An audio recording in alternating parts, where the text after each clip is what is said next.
Hey, this is Graydon Lang reporting in for the Canadian Animation Blog. I'm back from the film festival, but I got some clips I just got approved to show you. So I'm going to roll those now.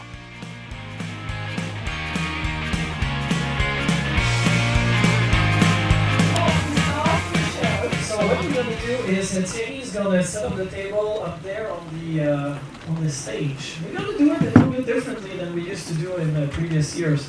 So Georgina is going to bring the puppets up on the table up there. You're going to talk about each one of them, right? Oh yeah. Oh yeah. Give us information. Okay, let me bring the third one. Oh yeah. He's the tricky one. He's top heavy. No, don't worry. I'm kind of a tricky person.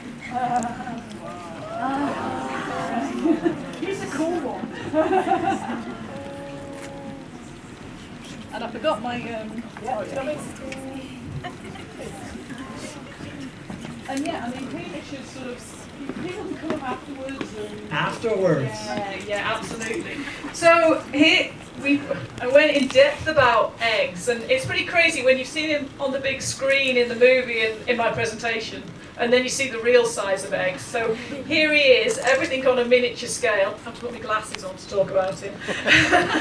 So, you know, I sort of mentioned the armature inside. So you can see every bit of him moves. His hands are all silicone, and we actually moulded the master set of hands and arms that we made. We wrapped in fabric, but then moulded the fabric. So this is not fabric, it's silicone cast fabric. This is his miniature knitted sweater, which was done on the embroidery machine. His box is going to be the craziest thing when you feel it, because it's silicone covered, as I've mentioned before. And you know, basically the idea is, if he's tensioned properly, which he's not tensioned great at the moment, he's got some loose joints, but he can pretty much hold himself in any position. And then this is always the fun bit.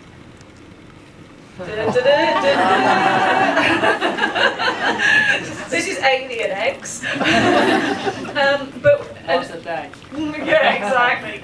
But the animators can go in, and all of these eye blinks are moved sort of by their hands, and they use an X-Acto blade to move the eye, because as you can see, it's very difficult for me to get enough purchase on the eyeball to actually move that, so they get an X-Acto to move all of that.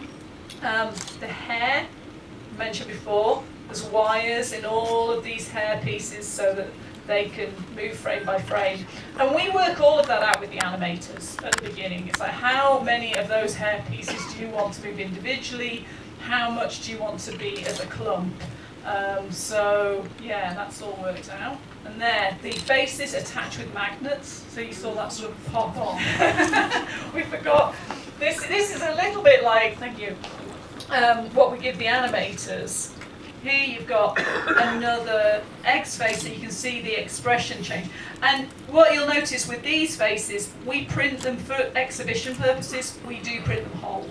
So the actual faces on the show, their split line is straight across the middle of the eyes there. But yeah, that's another one of his. This is Pickles. He's one of my favourite characters. And you can really see the colours in his face, you know, I mentioned from the expressionist painters. This one's Snatcher. It's going to move, which we might as well just introduce Snatcher.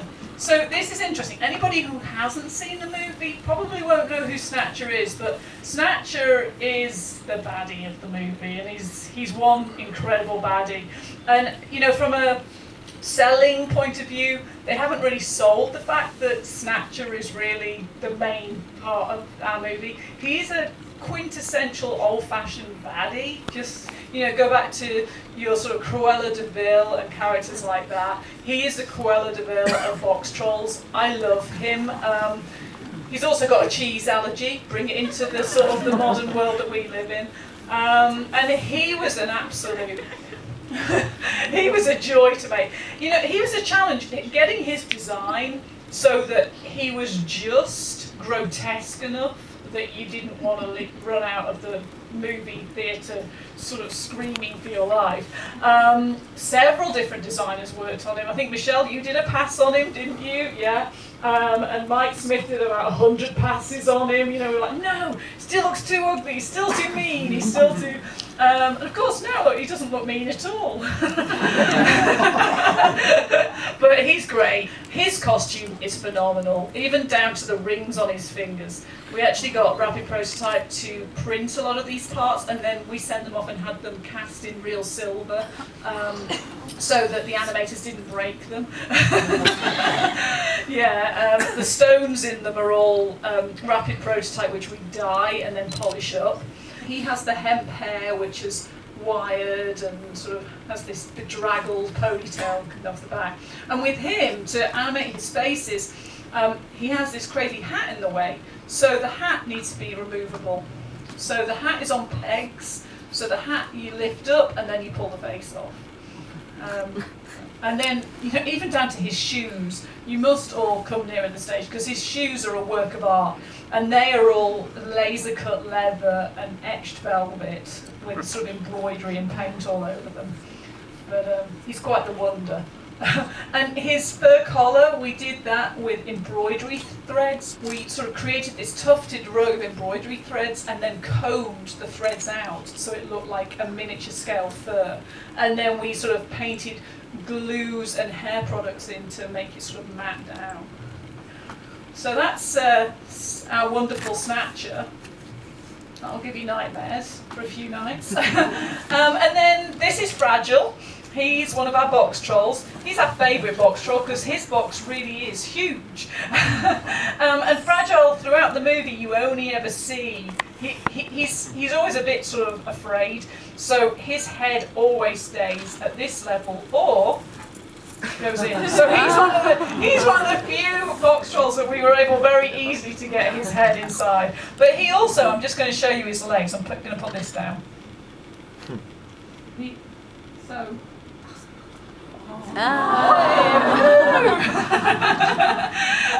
as you can imagine, these are not so easy to get inside the box. The Puppet Maker did make a hinge system so you can get them so far in, and then we use replacement pieces.